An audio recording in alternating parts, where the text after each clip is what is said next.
കാറിന്റെ ഡിക്കിയിലിരുന്ന റെയിൽസ് ചിത്രീകരിച്ച സംഘം ചെന്നുപെട്ടത് മോട്ടോർ വെഹിക്കിൾ ഇൻസ്പെക്ടറുടെ മുന്നിൽ.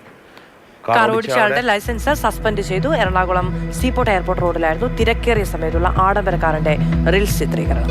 പ്രദീപ് ജോസഫ് വിവരങ്ങളുമായി ചേരുന്നുണ്ട്. പ്രദീപ്, നമുക്കറിയാം സീപോർട്ട് എയർപോർട്ട് റോഡൊക്കെ വളരെ വലിയ തിരക്കുള്ള റോഡാണ്. അവിടെയാണ് ഇത്തരമൊരു സാഹസമായ രീതിയിൽ റീൽസ് ചിത്രീകരിക്കുന്നു.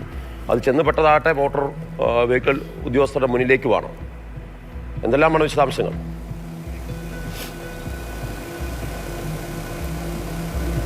ഈ കഴിഞ്ഞ ദിവസമാണ് ഈ സംഭവം ഉണ്ടായത്.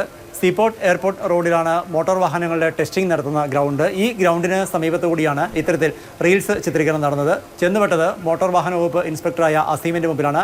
അദ്ദേഹം ഈ വീഡിയോ പകർത്തുകയും ചെയ്തു. നമുക്ക് ദൃശ്യങ്ങളിൽ കാണാം, മുൻപിൽ പോകുന്ന കാറിൻ്റെ ഡിക്കിയിലിരുന്നാണ് രണ്ടുപേർ പിന്നാലെ വരുന്ന ആഡംബര കാറിൻ്റെ ദൃശ്യങ്ങൾ പകർത്തിക്കൊണ്ടിരിക്കുന്നത്. ആ മുന്നിൽ പോകുന്ന കാറൊന്ന് പെട്ടെന്ന് ബ്രേക്ക് ഇട്ടാൽ ഒരുപക്ഷെ അവർ ആ ഡിക്കിയിൽ നിന്ന് മറിഞ്ഞ് താഴേക്ക് വീഴാവുന്നതേ ഉള്ളൂ. നമുക്കറിയാം, 2-3 മാസം മുൻപാണ് ഇത്തരത്തിൽ കോഴിക്കോട് റീൽസ് ചിത്രീകരണത്തിനിടെ 2 വാഹനങ്ങൾക്കിടയിൽപ്പെട്ട് ഞെരിഞ്ഞമർന്ന് ഒരു ചെറുപ്പക്കാരൻ മരിച്ചത്. അതിൻ്റെ ഒരു നടുക്കം മാറും മുൻപെയാണ് വീണ്ടും സമാനമായ രീതിയിൽ പലപ്പോഴും അപകടകരമായ രീതിയിൽ റീൽസ് ചിത്രീകരണ രംഗങ്ങളൊക്കെ നമ്മൾ കണ്ടിട്ടുണ്ട്. പലതും മോട്ടോർ വാഹന വകുപ്പും പോലീസും പിടികൂടുകയും ചെയ്തിട്ടുണ്ട്. എന്തായിരുന്നാലും ഏറ്റവും തിരക്കേറിയ ഒരു റോഡിലൂടെയാണ്, അതായത് സീപോർട്ട് എയർപോർട്ട് റോഡിലൂടെയാണ് ഇത്തരത്തിൽ റീൽസ് ചിത്രീകരണം നടന്നത്. മാത്രമല്ല, മറ്റൊരു പ്രധാനപ്പെട്ട കാര്യം എന്ന് പറയുന്നത്, വെറുതെ രണ്ടുപേർ ഇതിൻ്റെ റീൽസ് ചിത്രീകരിക്കുകയായിരുന്നില്ല. ഇത്തരത്തിൽ പ്രൊഫഷണലായി റീൽസ് ചിത്രീകരിച്ച് നൽകുന്ന ഒരു സംഘം തന്നെയാണ് ഈ വാഹനത്തിലുണ്ടായിരുന്നത് എന്നാണ് മോട്ടോർ വാഹന വകുപ്പ് കണ്ടെത്തിയിരിക്കുന്നത്. എന്തായിരുന്നാലും ഈ ഡിക്കിയിലിരുന്ന ആളുകൾ യാത്ര ചെയ്ത വാഹനത്തിൻ്റെ ഡ്രൈവർ, അതായത് വയനാട് സ്വദേശിയായ അമൽദേവിൻ്റെ ലൈസൻസ് താൽക്കാലികമായി സസ്പെൻഡ് ചെയ്തിട്ടുണ്ട്. കൂടാതെ ഇത്തരത്തിൽ ട്രാഫിക് നിയമങ്ങൾ ലംഘിക്കുന്നവരെ സാധാരണഗതിയിൽ ബോധവൽക്കരണ ക്ലാസുകൾക്ക് വിടാറുണ്ട്. ഇത്തരത്തിൽ ബോധവൽക്കരണ ക്ലാസ്സിൽ ഹാജരാകാനും